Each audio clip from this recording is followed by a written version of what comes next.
equity mate. I will say this about investing. Everything you do learn is cumulative. What I learned at 20 is useful. Welcome to another episode of Equity Mates, a podcast that follows our journey of investing. Whether you're an absolute beginner or approaching Warren Buffett status, our aim is to help break down your barriers from beginning to dividend.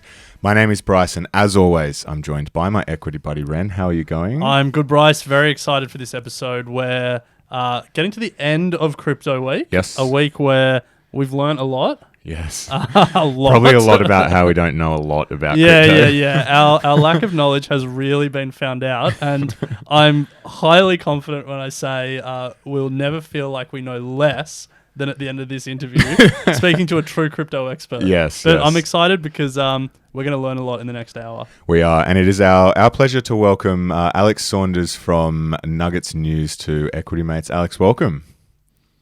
Thanks for having me, guys. And look, I'm even more excited now that I've heard a dad joke. What was it? Beginning to dividend. Yes.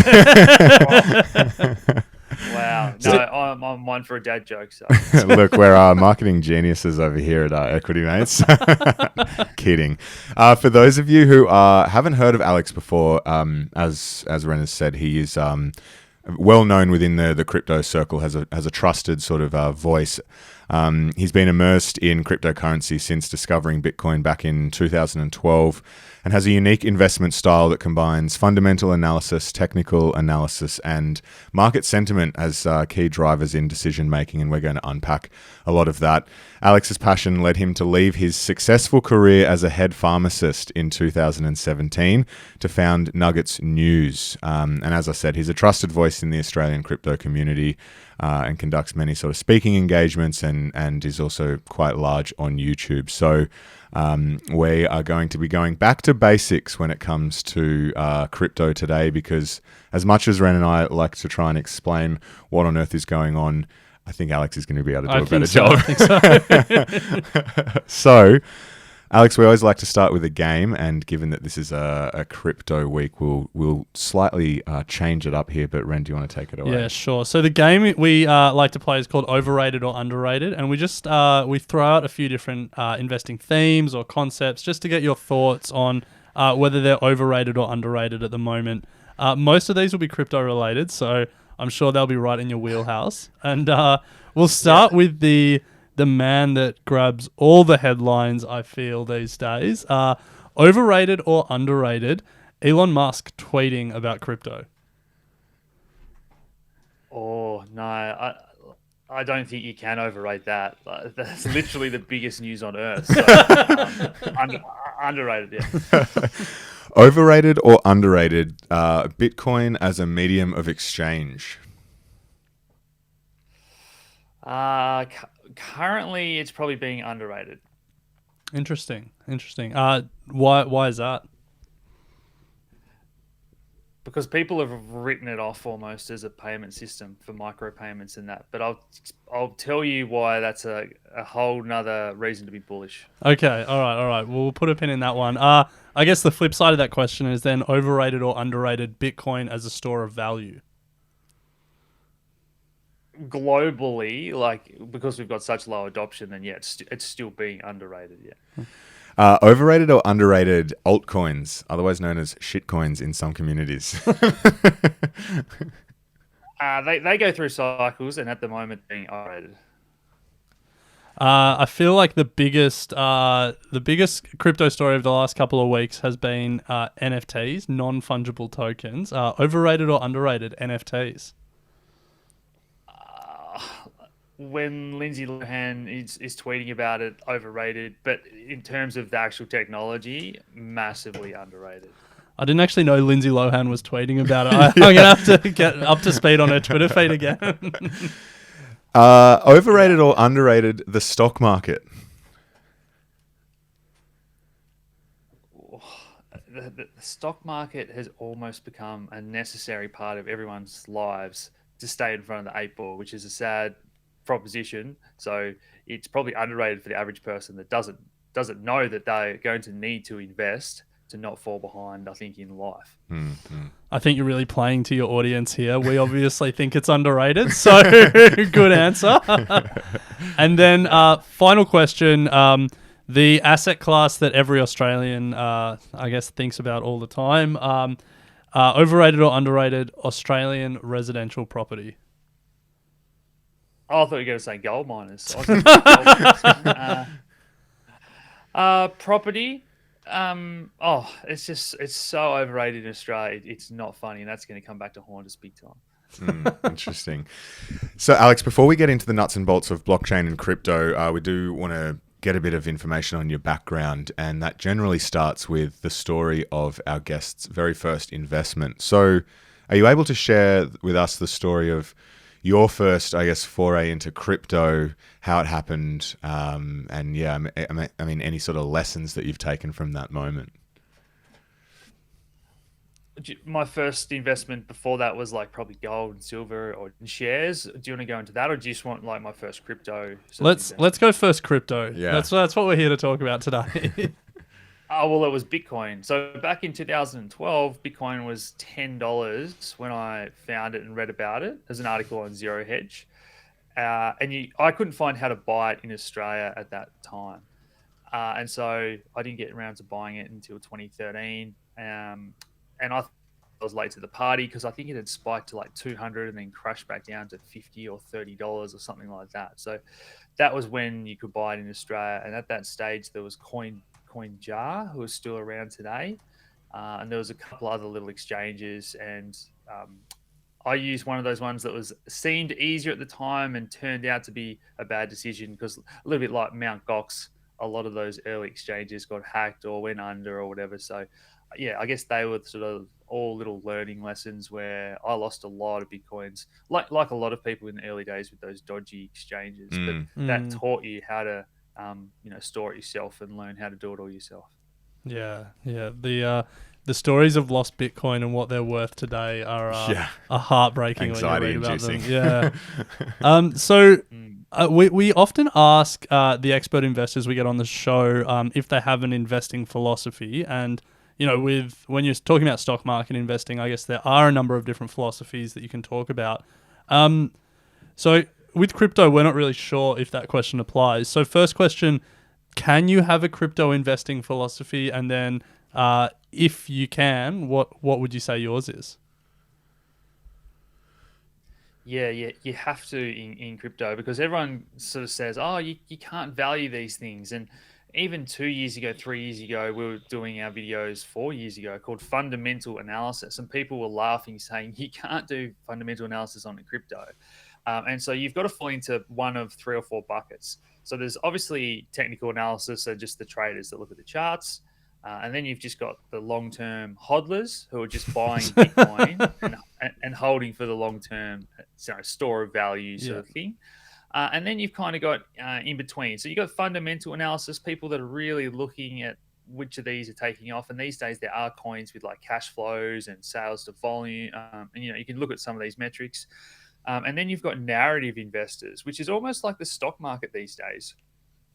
Look at things like GameStop or Tesla. Some of these things are literally just trading on narrative and social media hype and momentum and sentiment. So that's why that's been a big prong of what we do. And without even kind of knowing that was our formula, using three different things, very much it's become a mainstream sort of idea now that in crypto, you kind of have to be like a narrative investor. Yeah, it's fascinating. Something that, I couldn't tell you how to start trying to value a crypto on fundamentals or whatever. So looking forward to sort of unpacking that in a bit.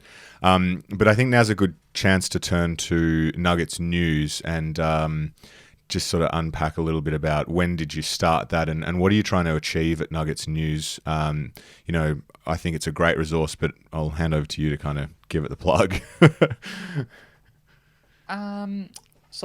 Before Nuggets News, it was World News, and there was a little group of like kind of schoolmates, friends and family, and we just had like a little Facebook sort of group chat, and we drop in articles about what was going on around the news, like really big sort of controversial stuff or market moving events, conspiracy theories. And there's a few of us that were into like gold and silver and a bit of investing. A couple of mates that are in the property market. So we just kind of had that mix of chat and conversation going on. And that's when I started annoying all of them with Bitcoin from 2013 onwards. And they all sort of laughed it off, and then they missed the boat.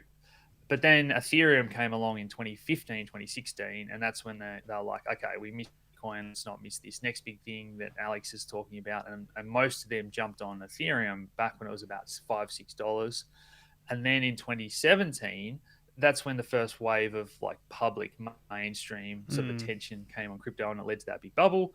And at that time, there was all these Facebook groups popping up, like Bitcoin this, crypto that, and a lot of my friends were sort of adding me to all these groups, and I was, I guess, answering questions and putting out posts and sort of helping people. And everyone was a beginner, so I kind of put together a resource of, hey, this is like step one, you sign up, how to buy, go to these sites, avoid these sites, and pin that post in a lot of groups. And the moderators and that were like, hey, that's helpful, and people like, you should do a video on how to buy. And I was like, you're right, repeat questions every day, I might as well do a video and create these kind of like resources for people.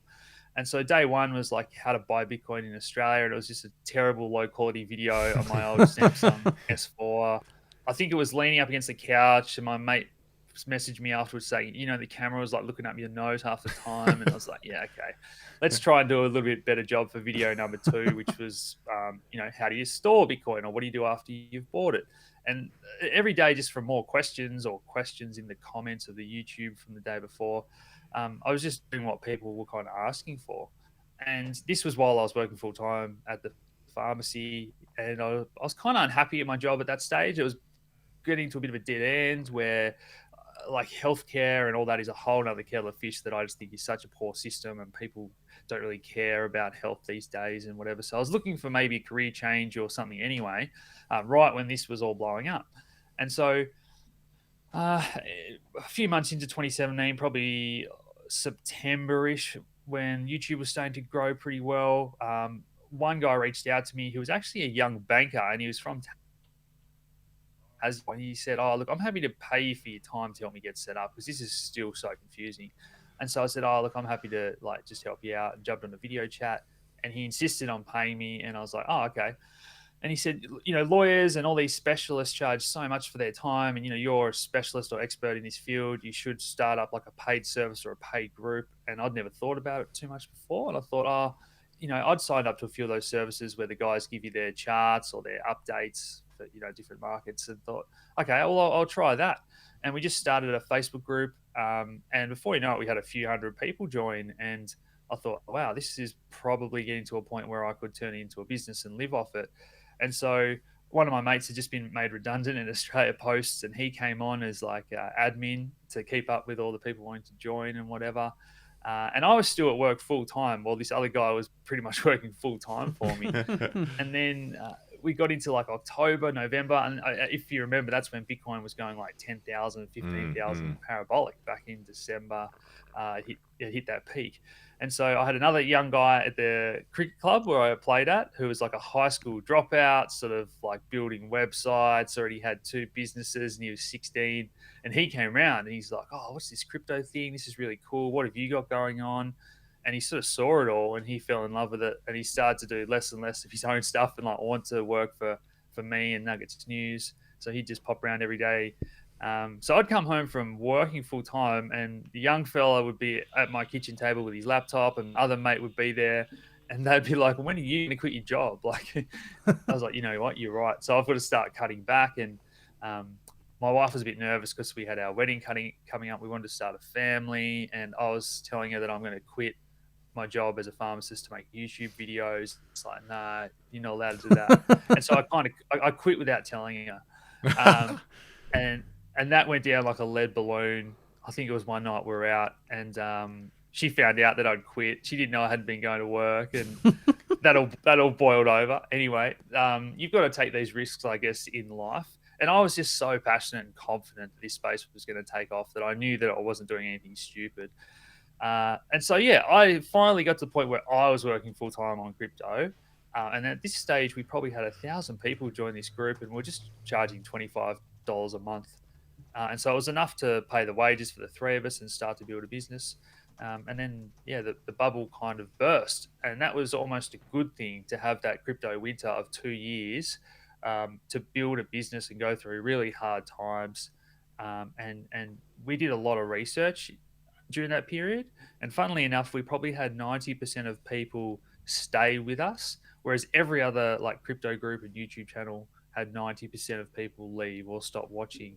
And once we started to see the green shoots out the other side of that crypto winter in 2019, 2020, and this year, all that research that we did, which we'll get into, has paid off. And we've probably had, nearly a dozen investments that have gone up 100x from doing that fundamental research, which people said wasn't possible. And so that's where we've built like a really strong, loyal following because, we never did any paid promotion. And we did that, fundamental research, and a lot of people have done very well now. And, word of mouth spreads, and you build that trust in a sector where there's just so many scammers. And yeah, I guess that's kind of the story of Nuggets News. Yeah, nice. It's a fascinating story. I've got to ask, you quit your job without telling your wife. You got through that. Then Bitcoin crashed, and I think it was, 90% down from its all-time highs. What was the conversations like at that time? Oh, yeah. No, they were tough conversations. We were probably lucky that like everything else was kind of going well in that stage. So, the wedding went well. Gemma happened to get pregnant pretty much straight away. And so then we had, the baby, and we had, it was just sort of a good time and a good stage in our lives. And we live down in Tassie. So if we're paying off $1 million mortgage in Sydney, it might have been a little bit more stressful, but we were both doing okay. So we didn't have, too many financial stresses that way. But it was very, very testing period towards the end of crypto winter, where even one of the guys that worked for me, I don't think they were as true of believers as me. So they seriously didn't know if Bitcoin was a bubble that had popped. And they were saying to themselves, how long can we keep going on like this with everything going down? And you saying that, it'll get better soon. And one of them, asked to leave. And so it was down to just two of us. And we were losing money at that stage as a business. And we had some pretty tough conversations then with the wife and with the other partner.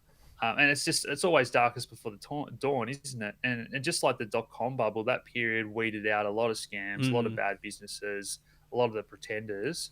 And here we are. And it's just 18 months later, we've now got 20 plus staff. And I just can't believe how quickly that sort of period's happened. So, Alex, let's start from the top. This is Crypto Week, and we want to give our audience as much sort of basic information as they can because it's a very, very confusing world out there.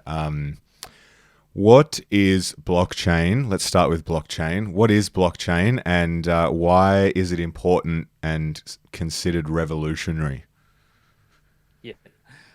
I think with this whole space, it's somewhat confusing to people because people don't understand some of the other concepts that it's relating to. So a lot of people don't really understand money, or people don't really understand computers, for example. So when you say, what is a blockchain? Well, a blockchain is just a database or a sort of a storage mechanism. And a lot of people don't really understand what databases are. So let's just say the Commonwealth Bank, for example, or Facebook as a company. These businesses have got heaps of computers somewhere, heaps of servers with all their information and data on it. And so that's all warehoused somewhere by that company. And so that's the computer system, the backbone of everything that they do. And so if we say, okay, well, what is a blockchain in comparison? Well, a blockchain is a database where all of us, 10,000 people around the world currently, all have the database or the information of Bitcoin or of Ethereum.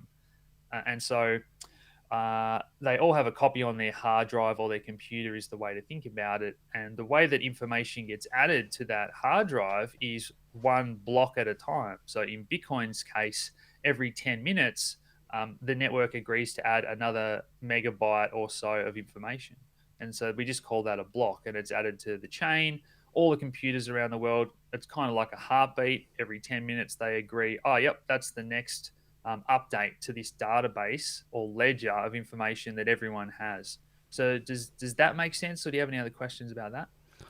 Yeah, it definitely makes sense. I guess for people who are then wondering, okay, so it's changing the way we, I guess, store information.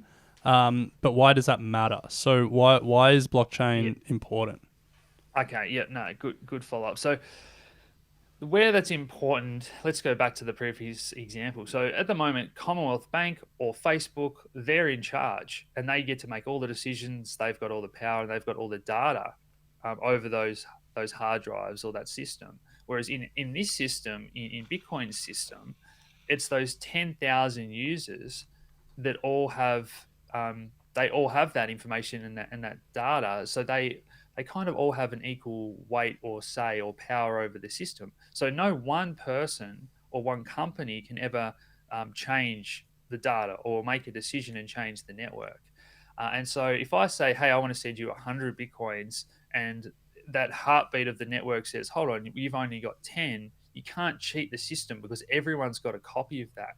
Or if I say, I don't like that person, Commonwealth Bank have shut down our accounts and every crypto company has had their accounts shut down by a bank over the years. And that's just, one person in a room getting to push a button and freeze someone's account because they have complete control over that system.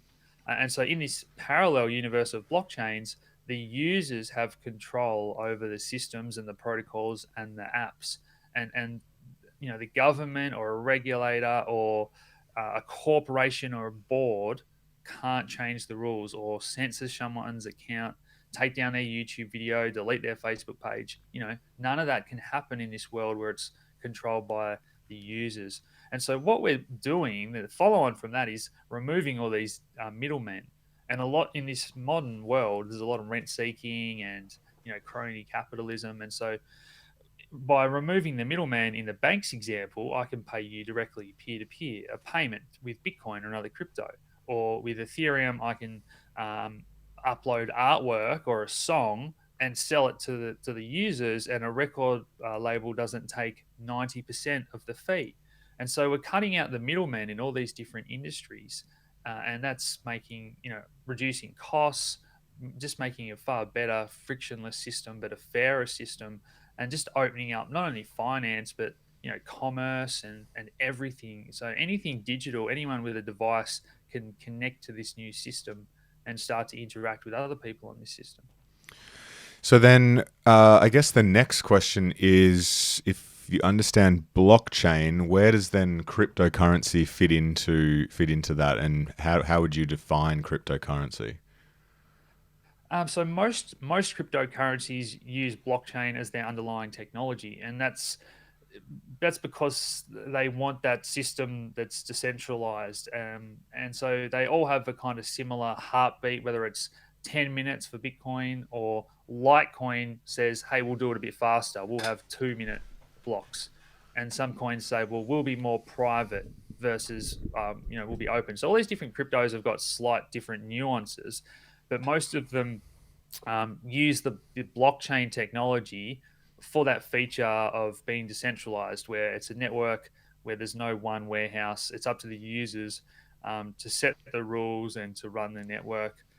And that's basically because they're trying to, I guess, mirror Bitcoin in the early days. A lot of these other cryptos were trying to be monies of sort, currencies. But these days, just the array of digital assets and businesses, most of them aren't trying to be currencies at all. So we call them cryptocurrencies, but most of them aren't trying to be currencies. So that's, I guess, pretty confusing for people. Can you, to make that less confusing, are you able to give an example of a cryptocurrency that's not trying to be a currency and what its actual function is?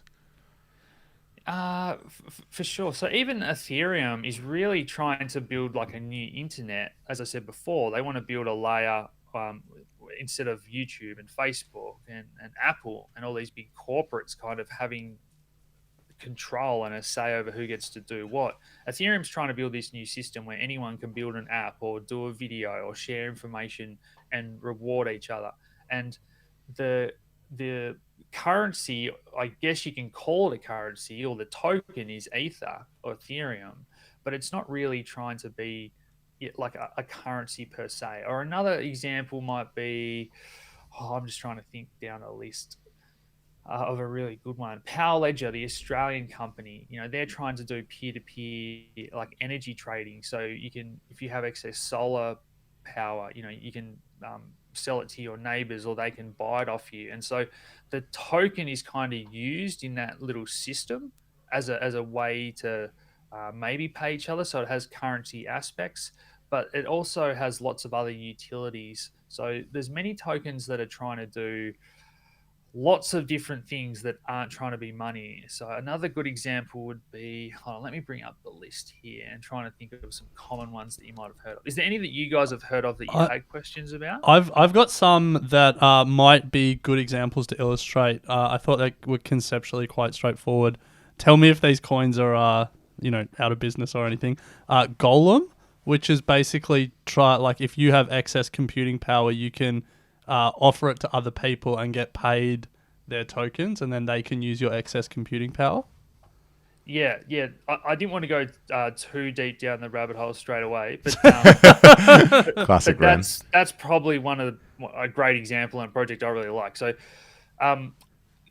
excess computing power. So you think about Amazon Web Services or Google Cloud. These are all things that are being replaced in the crypto world. So yeah, if you have excess file storage or excess computing power, that token becomes a way to pay people or incentivize people to join your system and to rent out their spare hard drive space or their spare computer power. So in the gaming world, a lot of these tokens are used to buy in-game items or to buy digital land, to go into competitions. We've got the whole world of pegged coins. So something might be pegged to gold, pegged to silver, pegged to a US dollar, a stable coin. So there's a whole spectrum of different coins that some of them have currency aspects, others have almost no monetary aspects. So I'm going to pull us out of the weeds, which is unconventional for me. It's normally Bryce pulling us out. But I think, there's a whole world of different cryptocurrencies, different tokens out there. How should people think about Bitcoin in relation to, I guess, the universe of other currencies out there? Is Bitcoin kind of like the US dollar equivalent, like reserve currency, and then there's all these other ones around it? Or, what's the relationship between Bitcoin, which seems to grab all the headlines, and then all these other coins? So Bitcoin is 11 years old now. It was the first one, so it's got that first mover advantage and sort of brand name, but it's definitely the most important. So Bitcoin is really it started off more as a payments network, and as it grew, I guess it was a money, a currency of sorts. And because of what happened in the macro backdrop with all this money printing and whatnot, I kind of think it became more important as a store of value versus a medium of exchange over time. So Bitcoin is definitely the king. I tell people that you've got to start there, get your head around Bitcoin and blockchain before you even think about these other coins. So the biggest opportunity that we have is probably building a new financial system and a new type of money because of the way that the world's going.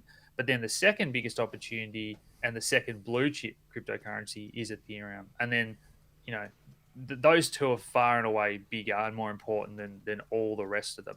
And Ethereum is trying to rebuild, the internet, the way that we share digital information online. So money, financial system, digital information, internet, probably the two biggest opportunities, in the world.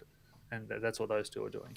And so what do you think the role of Bitcoin will be in like 10 years time? Will it still be considered the currency, or is it going to be more of a gold function, combination of the two? Where do you kind of see the major role? Bitcoin is very static, or it's almost like a digital monetary measuring stick. Bitcoin doesn't really change much. So people say Bitcoin's super volatile. That's because it's undergoing this like rapid adoption curve to billions of people and into a world that's got trillions of dollars. But ultimately, that'll all stabilize once it grows to a certain point and reaches adoption. But if you think about all Bitcoin is doing is absorbing this, US government increase M1 money supply by 25% last year. And so it's all these fiat currencies around the world. Zimbabwe Argentina, Venezuela, hyperinflation. Is it Bitcoin that's going up, or is it just all these other currencies and the value of everything being debased and going down as central banks are going crazy around the world? And that's the way I think about it. So Bitcoin is very, very static and almost boring, and it's almost showing you what is happening outside of it. It's becoming the denominator. So I see it becoming definitely a tier one asset. You'll see central banks. We're already seeing, hedge funds and that hold it. You're going to see, Iran's central bank already hold Bitcoin.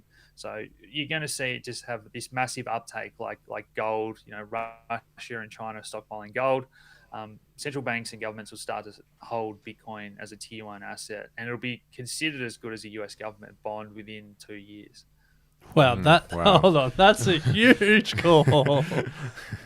You reckon it'll be considered as safe as a US Treasury bond in the next 2 years? Stablecoins have gone from less than $1 billion in value to over $50 billion in value in a year. So within another 1 or 2 years, stablecoins will have a market cap of $1 trillion, and their daily turnover is like 1 to 10 of the market cap. And so within 1 or 2 years, stablecoins will be doing $1 to $10 trillion a day in turnover, and that'll be up there competing with forex markets.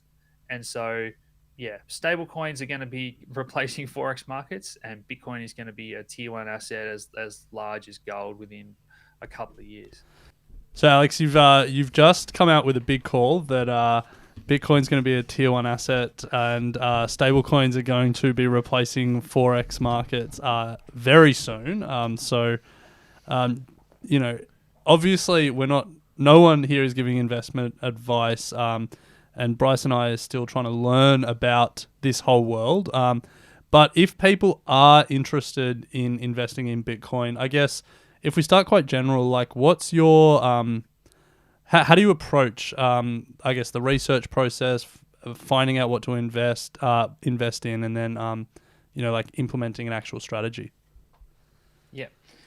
So it's really important to note that Bitcoin and crypto moves in these cycles. You've probably seen the Wall Street cheat sheet, the emotional, burst. And have you seen, what I'm talking about, where the charts go parabolic and people get, do you want me to share my screen?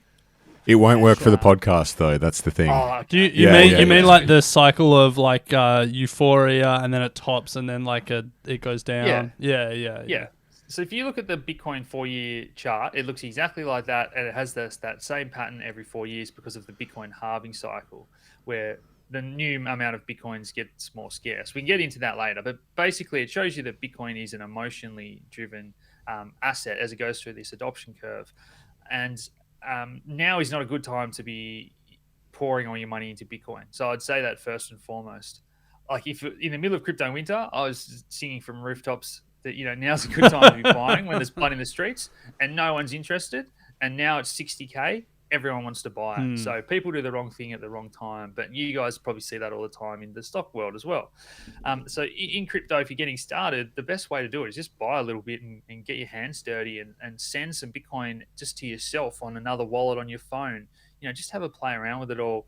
But most people end up dollar cost averaging, where they use a service or an app or one of the Aussie exchanges, and they just buy $50 or $100 a week of Bitcoin out of their paycheck, as well as if they're trying to be a trader, invest a lump sum, like at least buy a little bit every few weeks apart. Just don't go all in at once, and particularly at the moment when we're in a hype cycle and the charts are going parabolic. Like that's the mistake that beginners make time and time again, is buying the top when Bitcoin's in the news, which is late cycle. So if you're getting started, use websites like ours or trusted exchanges and get the basics down pat, because people go wrong when they don't understand passwords or keywords or private keys. And in this world where you're your own bank, anything you do wrong, your crypto's gone. There's no one to call. Yeah, you can't call the credit card fraud hotline. Now, we agree that the dollar cost averaging strategy is a great one, and especially if you can do a micro investing dollar cost averaging strategy and just put a little bit in at a time. If people do want to do that, they should go to getbamboo.io. We've partnered with the guys from Bamboo. If you enter the code EquityMates when you sign up, you'll get $10 in the asset allocation of your choice. Bitcoin, Ethereum, gold, or silver. Alex, I have a question around the Bitcoin or the crypto winter that you talk about. You know, if you're expecting that the market cap of stablecoins is to be $1 trillion in 2 years, but now's not the time to buy because it's at 60K. When is the next buying opportunity going to come if we're going to be looking at a 10 times multiple over the next 2 years? How do you think about that?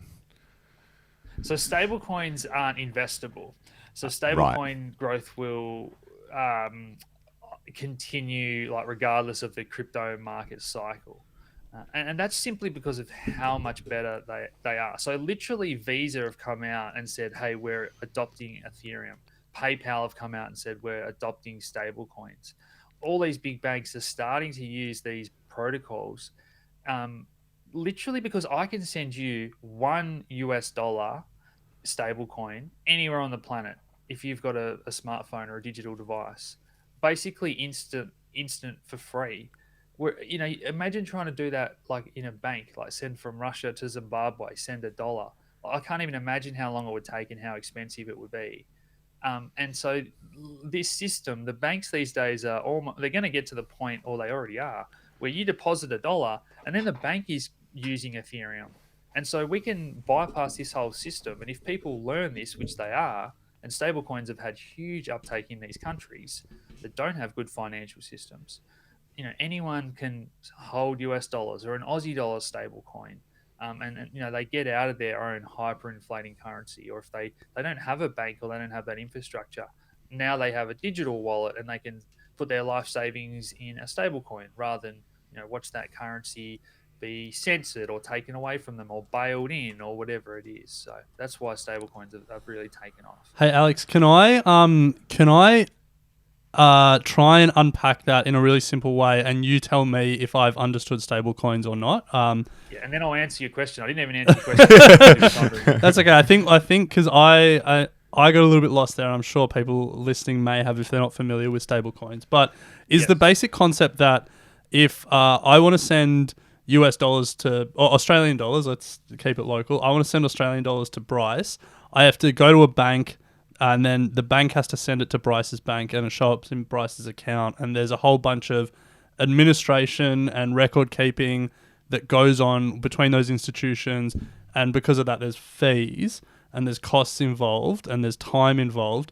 Whereas if I want to send $1 Australian stable coin to Bryce, because it's recorded on a blockchain ledger, it's more efficient and lower cost. Is that the value add? Is that the idea?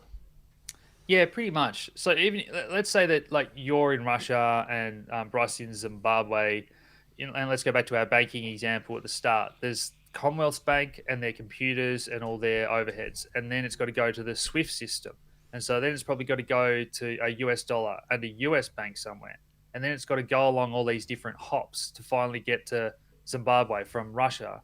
You know, so that the current banking system is just horrible, and that's why it's so slow. At each hop, there's like Forex fees and all these different overheads. And so let's just replace all that system and say anyone that has a digital device can be connected to Bitcoin or Ethereum and, you know, these stable coins. And they just, it just gets set out. And in the heartbeat of the blockchain, that transaction is just, you know, it's processed and it just goes from A to B, and that's it. So let's move on to investing in cryptos and Bitcoins. Alex, you do a fair bit of research as part of Nugget's news, and you know, you've a combination, as you said, of fundamental and technical analysis and that sort of stuff. What is your research process? I guess there's 6,700 coins out there or something ridiculous. How do you start to think about the universe and I guess breaking down your watch list into actual investments, and then going from there? So to start off with, definitely like the big picture of where are we in the cycle, as you just said. And currently, I think we're probably due for a little bit of a correction if we want to have a nice big second run. So I think this current bull market can last for another year or maybe two, and then it'll have its 1 or 2 year sort of correction as well. So that's where I think we are in the really big picture of all that. And you have to be aware of where we are in the cycle, because if we're in the middle of crypto winter and there's blood in the streets, then obviously it's a great time to get out your shopping list, and you're probably going to do better no matter what you pick. Whereas at the moment, if you go out there and buy all these things that are up 100x, you're probably not setting yourself up for the best returns in terms of risk to reward. So yeah, first of all, you want to be aware of where we are in the big cycle. So then you want to look at the market caps of these coins. So if something is very early on or relatively unknown in the crypto world, you're talking $10 million sort of market cap. That's where projects tend to start.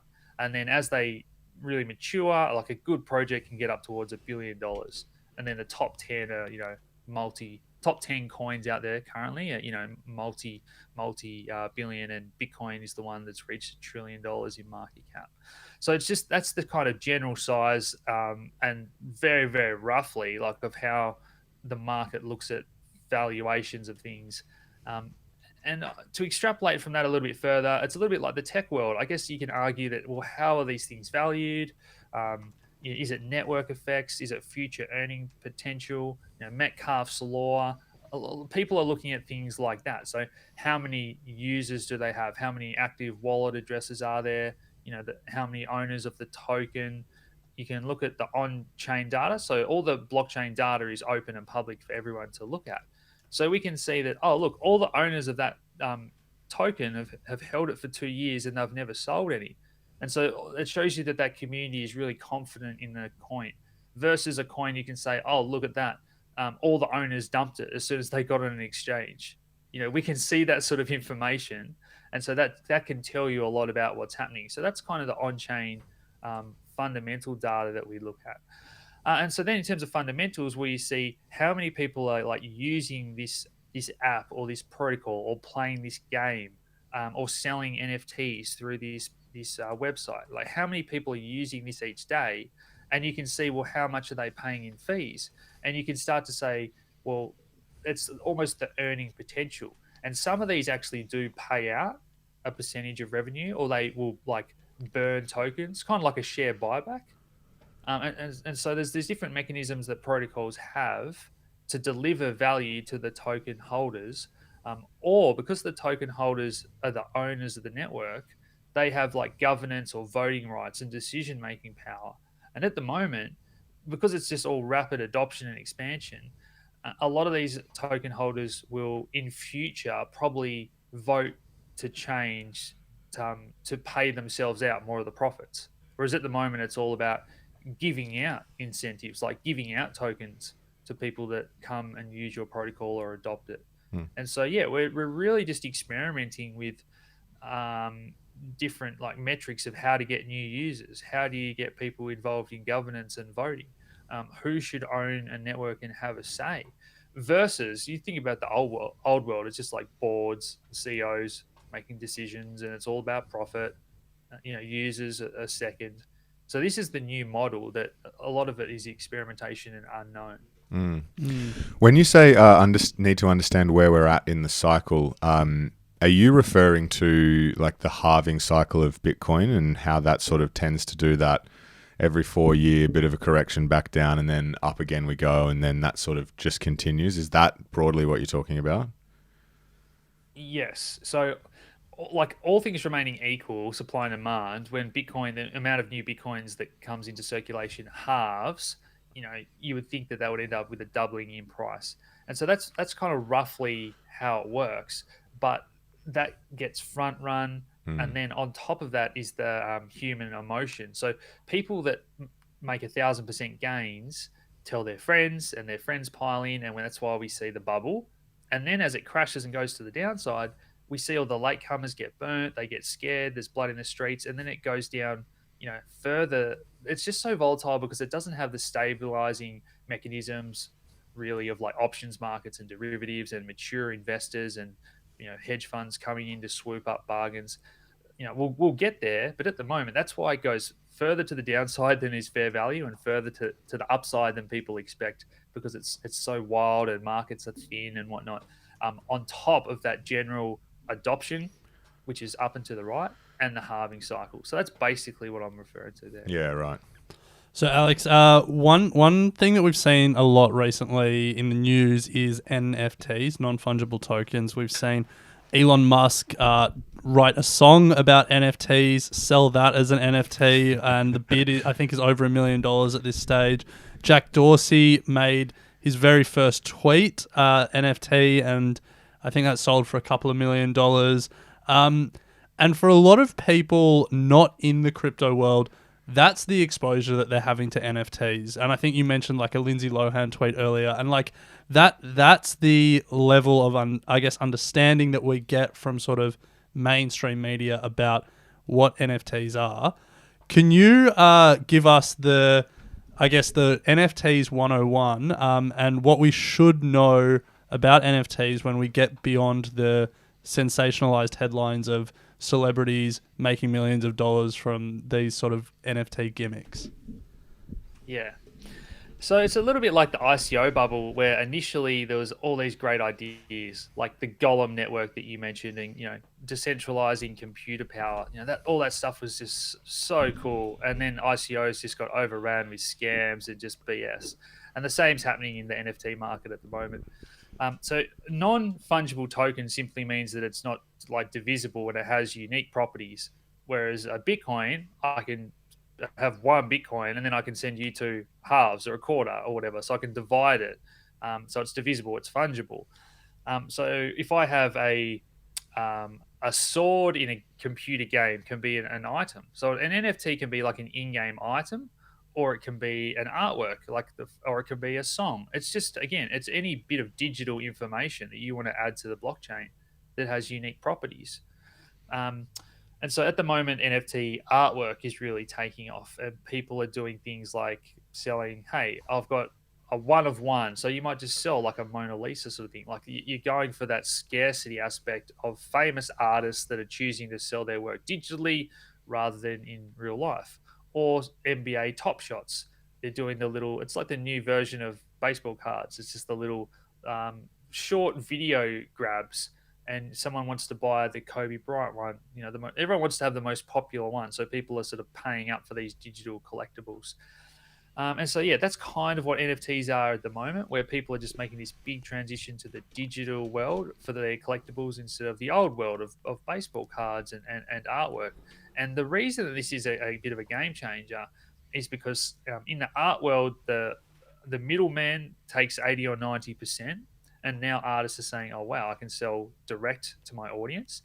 But the other big one is that they can build in ongoing commissions. And so an artist can say, program this NFT to give me 10% every time there's a sale. And so when it gets flipped the second time, the third time, that's cool. Yeah, that's really cool. Yeah. The same in the music industry. Another one, 95% of the rights and the marketing and all that goes to these big studios rather than the small independent artists. The same with like game creation. So all these different things, it's rewarding the individual, the content creator, and allowing them to connect directly to their users. The other one, Mark Cuban the other day, is talking about ticket sales. So you can program in so people can't scalp these, or that 100% of the resale goes back to the seller of the ticket for the concert, so people can't scalp. That's cool. So there's a lot of very cool things that NFTs are layered to do. So let me ask you the question that I know we've been asked a few times in our community around. Let's take like the NBA Top Shots as an example. They create an NFT of, let's say, a Kobe Bryant highlight, and then I buy that NFT and I own it. But it's a digital video that can be replicated hundreds of times, and I might own it, but like anyone else can watch it. And same with like digital artwork and stuff. Like the beauty of physical artwork is there's one artwork that you buy, but like digital artwork you can replicate because it's digital. So what's the value proposition for owning something that can be infinitely replicated? Yeah, no, that's a really good question. That's the first, I guess, thing that pops into everyone's mind. And so the answer is like I can print out the Mona Lisa and put it on my wall in the lounge room, but it's not the real thing. And so it's all about, well, the connection to the artist. And in the blockchain world, in the digital world, all this stuff is interoperable. You might have heard the term metaverse, and it basically means that all these things have been built to a set of rules or specifications, so that you can take your NFT from one game into another digital world, or like onto another part of the blockchain, or onto another app. And so what's going to happen is, if you have the Kobe Bryant NBA Top Shot, and everyone is going to be like, the whole digital economy is going to be on Ethereum or one of these blockchains. And so people will look at that, like, hover over it with your mouse on your website, or if you're actually immersed in the actual VR in the digital world, people will look at that. And if it's a copy, they can see it's a copy. Or if it's the real thing, they can see it's the real thing. So it's almost like going into your collector's room at home and someone says, oh, these are all just like printouts of baseball cards. You haven't got any of the real ones or any of the rare ones, or no, these are all fakes. You can have them if you want, but does the value of collecting baseball cards come from printing out the picture, or actually like getting the real thing and the history and the connection to the artist? And on top of that, artists are like giving you extras. So if you buy the Kobe Bryant, for example, Top Shot, or if you buy Taylor Swift's latest song and actually pay her directly, or buy a bit of art off an independent artist rather than copying it, they might give you tickets to their next online concert, and only the real holders will be able to actually get access to sign into that website, or to go into that virtual world where they're having a virtual concert. And they'll, thank you to you guys that are the real owners and the real supporters of me. Here's my latest single early, and only those people can access it. So you can give all these other like little perks and rights, and it's going to be very easy to see like who's got fakes and who's got reals.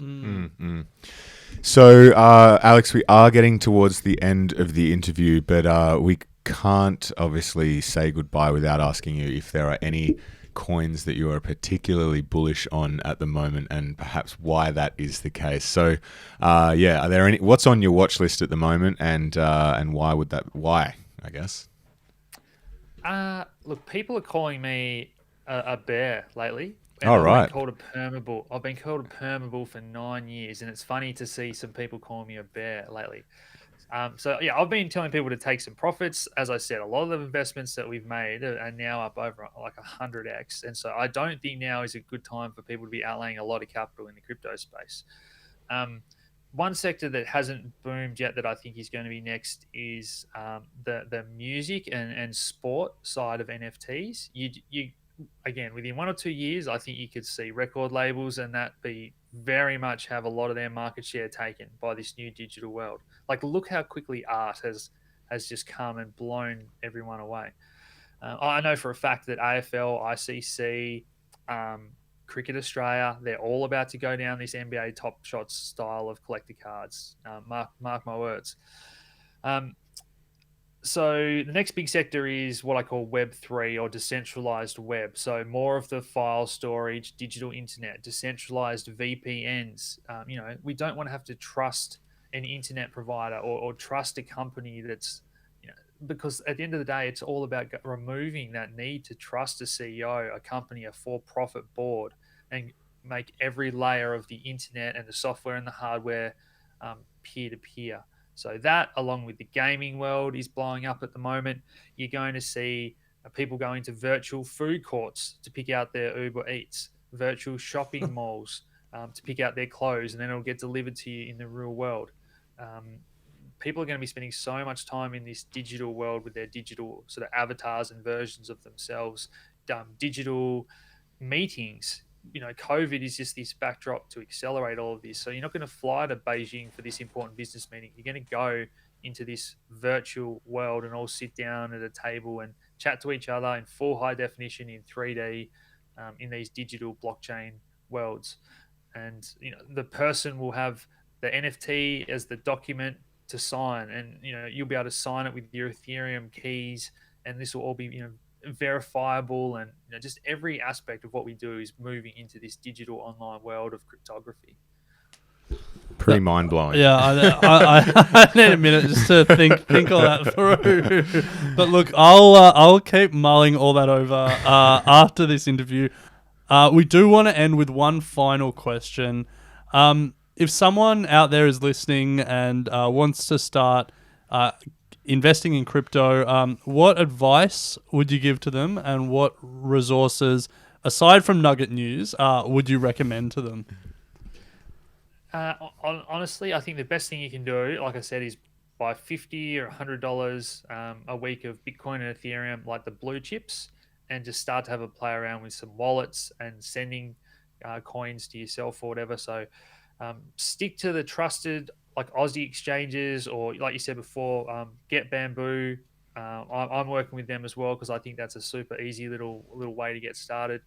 But just don't go Googling or taking tips from friends, or your mate said to sign up because this app, they've got this trading bot that'll make you 1% a day or whatever. Like, that's just when people get scammed. Just trying to find the new hottest thing or taking tips from their friends. So stick to the basics and learn all those basics inside out before you get too exotic. And you're sort of joking apart from Nuggets News, but that's the hard thing. There's literally nowhere, like, I can't really say, I'll go to this website or this website and they've got all the basics. Blockchain Australia, I was a board member there for a couple of years. They've got some good intro stuff, but that's just where we are in the space. There's not really good education out there and good trusted resources. So that's kind of why we built all those resources that we did. Fair enough. So do go to Nuggets News. All the beginner stuff's free. So yeah. Yeah, no, I would recommend checking Nuggets News in preparation for this interview. Got pretty deep in the website, and you've also got the Collective Shift now, which is a more of a member-based community that you're providing both free and sort of paid resources as well. So head across there and check that out. Is that right, Alex? Yeah, we wanted to, like Nuggets News, we just want to make that more of the YouTube and the podcast name. So Collective Shift is kind of the new business that we really want to professionalize, and we've partnered up with CanStar recently, and that's got a whole knowledge center that we've just added AI and predictive text to for all the beginners stuff. So yeah, we're really trying to make that the one-stop shop for everything you need, and most of that's free. Yeah, nice. And just a reminder as well, Alex did mention Bamboo. It is that micro investing app, and if the experts are partnering with them, and we are as well, you can go and check them out. Getbamboo.io is the website, and you can use the code EquityMates, and they'll throw in $10 into your account when you get started. So it's a very easy way, as Alex has suggested, to put small amounts in over a period of time and just let magic do its thing. Just dip your toe in the crypto waters. Yeah, for those crypto curious people out there like myself who aren't an expert like Alex or aren't a massive bull like yourself, Bryce, but are curious. It's a good way to just dip the toe in. Absolutely. Well, Alex, look, there is 1,000 more things that we could unpack, and I'm sure we will certainly keep in touch and get you on the show more often as this world only becomes more important to many of the Equity Mates community, and it's just moving at such speed that we need people like yourself providing information that is easy to understand. So thank you very much for your time today. It's been an absolute pleasure, and we'll certainly look forward to having you back again. Yeah, no worries. Thanks a lot, guys, and yeah, thanks for giving your audience exposure to some crypto. Thanks, Alex. By the time we get you next on, I might have got my head around that whole virtual meeting with Ethereum keys and all of that, and I may finally have a follow-up question. But until then, we really appreciate you taking the time. No worries, guys. I will say this about investing. Everything you do learn is cumulative. What I learned at 20 is useful.